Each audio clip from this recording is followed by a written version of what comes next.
આમ આદમી પાર્ટી દ્વારા mayor, chairman, commissioner સહિતના પદાધિકારીઓને અને અધિકારીઓને દુઃખોત્સવ માટે જાહેર આમંત્રણ પાઠવવામાં આવ્યું હતું।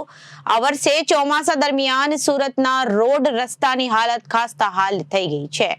તેના લીધે તેના સંદર્ભમાં આપ દ્વારા પદાધિકારીઓ અને અધિકારીઓને દુઃખોત્સવ માટે જાહેર આમંત્રણ પાઠવવામાં આવ્યું હતું। આ વર્ષે ચોમાસા દરમિયાન સુરતના રોડ રસ્તાની હાલત ખાસ્તા થઈ ગઈ છે। સુરત શહેરનો કોઈ પણ રોડ સારી કન્ડિશનમાં જોવા મળતો નથી। આ સંદર્ભે આમ આદમી પાર્ટી દ્વારા રવિવારે પૂણાગામ ચોક ખાતે દુઃખોત્સવની ઉજવણી કરવામાં આવી હતી, જેમાં પ્રત્યેક ખાડા પર જે તે અધિકારી અને પદાધિકારીનું નામ આપવાનો કાર્યક્રમ રાખવામાં આવ્યો હતો।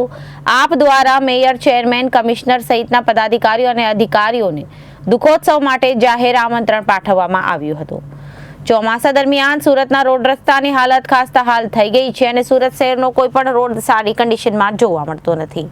આ સંદર્ભે આમ આદમી પાર્ટી દ્વારા રવિવારે પૂણાગામ ચોક ખાતે દુઃખોત્સવની ઉજવણી કરવામાં આવી હતી, જેમાં પ્રત્યેક ખાડા પર જે તે અધિકારી અને પદાધિકારીનું નામ આપવાનો કાર્યક્રમ રાખવામાં આવ્યો હતો। નમસ્કાર, જય હિન્દ, જય ભારત, બધાને મારા જય શ્રી કૃષ્ણ। આજે આપણને બધાને ખબર છે કે સુરત શહેરનું બજેટ કરોડો રૂપિયાનું બજેટ છે અને આ બજેટમાંથી કરોડો રૂપિયાના રસ્તાઓ બનાવવા પાછળ ખર્ચ કરવામાં આવે છે।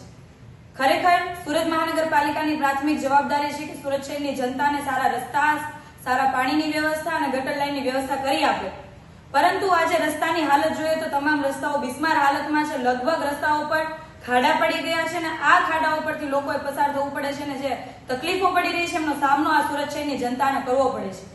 આ બાબતે વિપક્ષ તરીકે અમે વારંવાર રજૂઆતો કરી છે। રજૂઆતોના અંતે 1 થી 2 ખાડા ભરાય, બાકીના જે ખાડાઓની જે હાલત હોય એની એ જ હાલત હોય છે।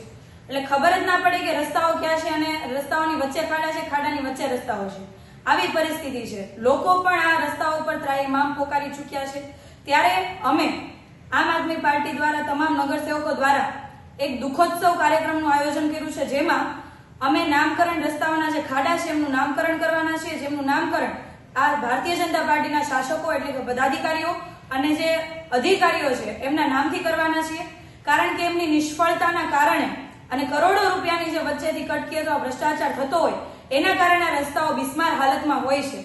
કોઈ પણ વખતે જ્યારે આપણને બધાને ખબર છે કે કોઈ નેતા આવવાના હોય, મુખ્યમંત્રી કે પ્રધાનમંત્રી કોઈ પણ આવવાના હોય તો રાતોરાત રસ્તાઓ રિપેર થઈ જતા હોય, પરંતુ જે વ્યક્તિ પોતે ટેક્સ ભરે છે, જે વ્યક્તિ પોતે લોહી પરસેવો એક કરીને જે પૈસા સરકારને ચૂકવે છે કે કંઈક વિકાસના કામો થાય, સારા રસ્તા, સારી પાણીની વ્યવસ્થા, ગટરની વ્યવસ્થા, તમામ પ્રાથમિક જરૂરિયાતો પૂરી કરે, પરંતુ જે ટેક્સ પેયર છે એને સારા રસ્તાઓ નથી મળતા। એમના માટે માત્ર ને માત્ર ભ્રષ્ટાચારીઓએ બનાવેલા રસ્તાઓ જે ખાડાવાળા હોય છે મળે છે। આના કારણે કેટલાય લોકોની કમર ભાંગી ગઈ છે, કેટલાય લોકોના સાંધાના દુખાવા વધ્યા છે। સાથે સાથે તમામ લોકોના જે વાહનો છે એ પણ ભંગાર હાલતમાં થઈ રહ્યા છે, જમ્પર તૂટી રહ્યા છે, છતાં પણ આ શાસકોની આંખ ઉઘડતી નથી, જેના કારણે અમે છેલ્લે આવતીકાલે અમે એક કાર્યક્રમ કરવાના છે, જે દુઃખોત્સવ મહોત્સવનું અમે નામ આપ્યું છે, કારણ કે ભ્રષ્ટાચારથી જે રોડ તૂટ્યા છે ખરેખર દુઃખની વાત છે। અને આવતીકાલે અમે તમામ પદાધિકારીઓ, અમે બધા તમામ કોર્પોરેટરો સાથે તમામ પદાધિકારી અને અધિકારીઓને આમંત્રણ પણ પાઠવ્યું છે કે આ દુઃખોત્સવમાં તમે હાજરી આપશો, એટલે જેથી ખ્યાલ આવે કે રસ્તાઓ કેવી હાલતમાં છે।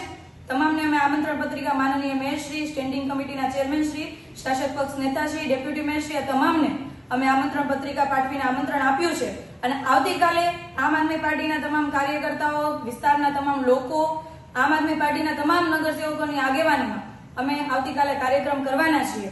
એમાં અમે જાહેર જનતાને પણ આમંત્રણ આપીએ છીએ કે આવો આપણે સૌ સાથે મળીને ખોટા વિરુદ્ધની લડાઈમાં આપણે એક વખત બોલીએ। આજે બોલીશું તો આવનારા સમયની અંદર જે ખોટું થઈ રહ્યું છે, ભ્રષ્ટાચાર થઈ રહ્યો છે એ અટકશે અને આ શાસકોને સદબુદ્ધિ ભગવાન આપે એવી પ્રાર્થના સાથે જય હિન્દ, જય ભારત।